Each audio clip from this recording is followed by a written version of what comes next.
যদি সময় তোমাকে কখনো এমন পরিস্থিতিতে দাঁড় করায় যখন তোমাকে দ্বিতীয়বারও কাউকে ক্ষমা করতে হবে, আমি অনুরোধ করব তুমি সেই মানুষটিকে ক্ষমা করো এবং নিজে সেখান থেকে সরে যাও।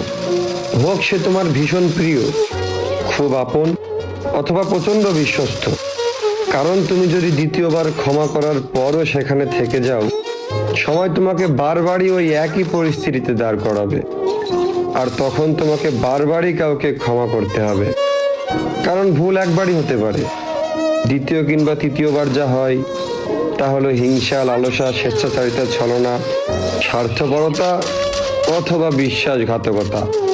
তাই আমি আবারও অনুরোধ করব, যদি সময় তোমাকে কখনো এরকম পরিস্থিতিতে দাঁড় করায় যখন তোমাকে দ্বিতীয়বারও কাউকে ক্ষমা করতে হবে, তুমি তাকে ক্ষমা করো এবং অবশ্যই তুমি নিজে থেকে সরে যাও।